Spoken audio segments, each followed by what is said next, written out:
Alright, so today your objective is the students will practice PARCC problems in order to better prepare themselves for their Unit 5 test and the PARCC exam. What you're going to do is you're going to watch the video, follow along, and then answer the questions. I will get you through most of the problems, and then you're going to have to solve them on your own. So this will be graded for accuracy. After you turn it in, you're going to complete an algebra worksheet, and then we do have closure today. So, here is a problem. You have a billboard at ground level and has a support length of 26 feet. So here's your billboard. Here's the ground. You want to label that. There's a support that's 26 feet long that goes from the top of the billboard to the ground. So I'm just going to color this in and say that is the ground. Okay. Then there's a post that's 5 feet tall, so notice it's not labeled. You probably want to label it. A post that's 5 feet tall and attached to the support, and it's 4 feet from where the base of the support is attached to the ground. So here's the base of the support. So this is 4 feet. Okay. In the figure shown, the distance in feet from the base of the billboard to the support is labeled x.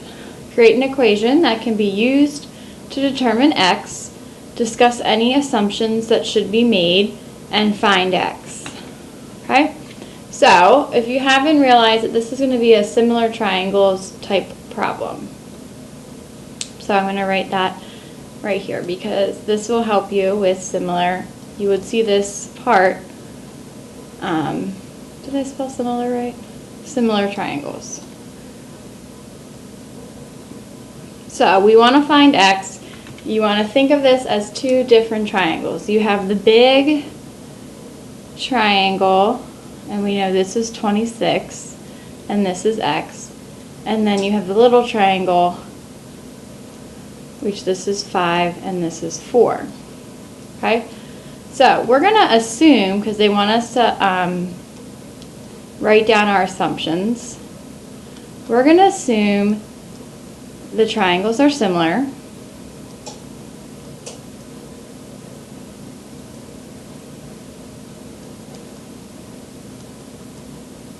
And we're also going to assume that they're right triangles.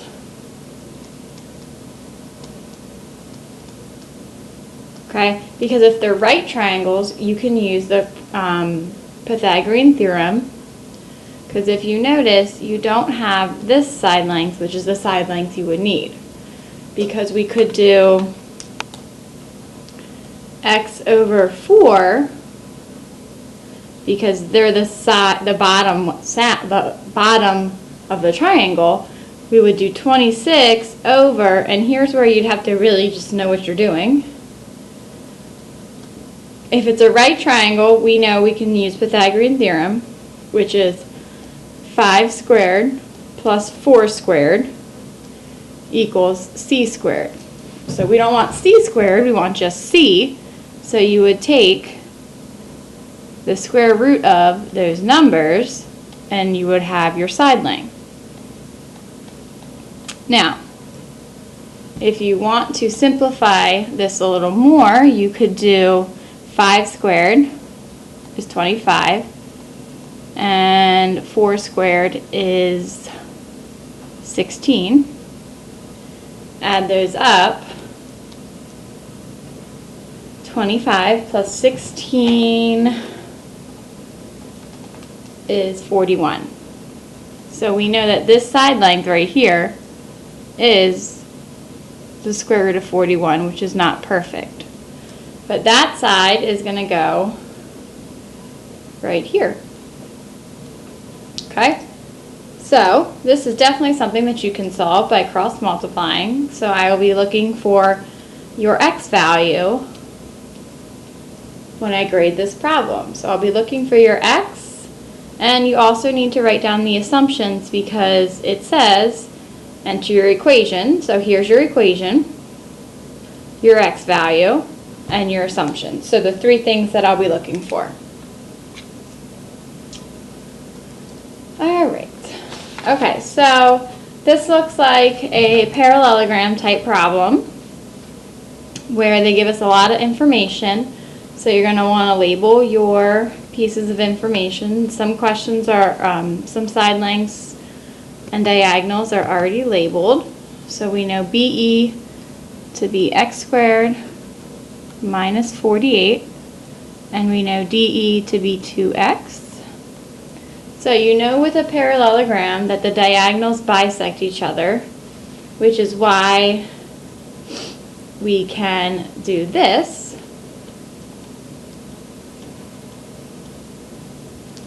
Okay, and then this is definitely something that you should be able to solve. So you need to get all your variables onto one side.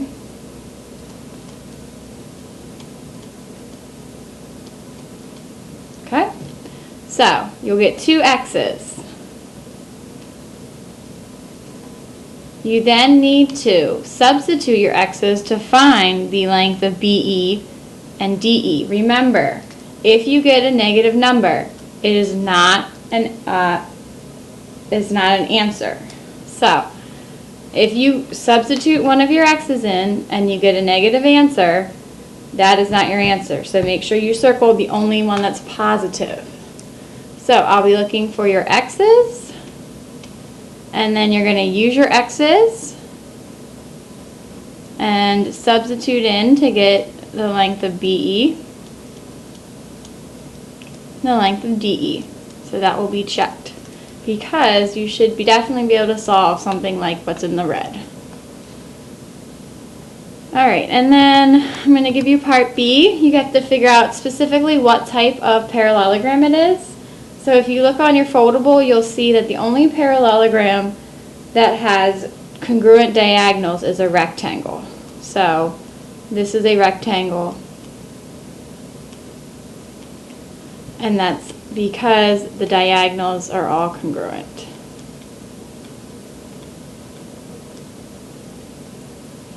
Again, that should be on your foldable.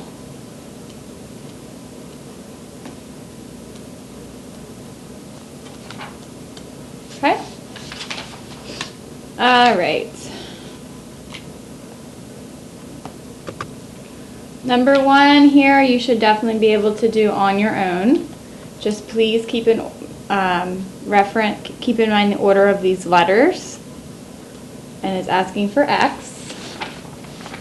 Number 7, you're just going to write your answers above or below the box. So you have side lengths, and then you have to decide if you do this to each of the side lengths, if you're going to be congruent or similar or not similar. So remember, we decided that if you multiply or divide, you're similar. If you add or subtract, you're congruent. So what you have to do is decide, if I multiply each side length, what happens? And you'll put similar or not similar. Based off of this, that should be very easy. You'll put it right here, put your answer right here. So I'll be checking all of your 4 answers. Okay? So we need to see similar or not similar. Do not put congruent, but congruent also means not similar. Okay? Number 6, you'll see something like this on your test, which is very interesting. You have a quadrilateral, FBAG, and CDEF. They're rectangles, which means we do have some right angles. Okay, here's what I'm going to tell you for this. They want you to find the length of DE. So I would highlight the triangle that DE is in. Okay. And we're going to try to find another triangle where we know at least 2 sides of. So if we know that this whole thing is 12, a little piece of it is 7, this part right here has to be 12 minus 7, which is 5. Okay, so I'm going to redraw C, B, A, because we now know that's 3 and 5. And now I'm going to try to redraw the triangle that we need the missing side length in. I'm going to try to draw it the same way the triangle, the blue triangle is facing, and we'll see if this works. So C,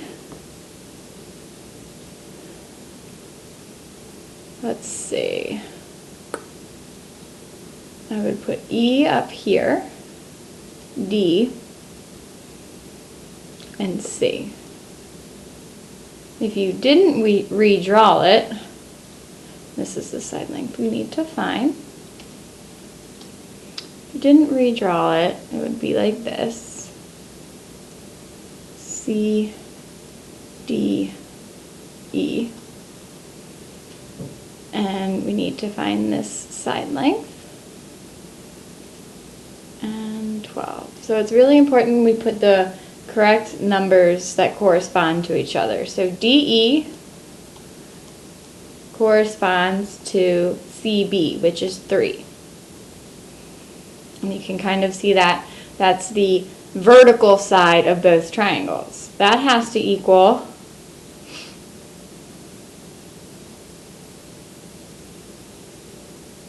12 over 5. Or you could set this up a different way. DE, oh dear, that's not DE. DE over 12 equals 3 over 5. Either way, you'll still get the same answer. So you have to cross multiply. When I check your answers, I will be looking for whatever DE is. And notice it says to the nearest tenth, so 1 decimal. All right. And number 9, I really think you should be able to do. I'm going to throw in a little hints for you. I would just add some highlighting, knowing that if the triangles are facing the same way, these two sides go together.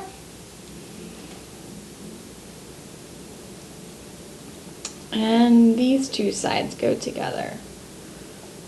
So you should be able to set up a proportion and solve for x. So that one will get checked completely on your own. Okay, so again, you need to make sure all your answers are finalized and ready to turn in. You have to answer every question. For the harder questions, I've set you up for them. You just have to finish and turn this in. Make sure your name is on it and pick up your algebra worksheet.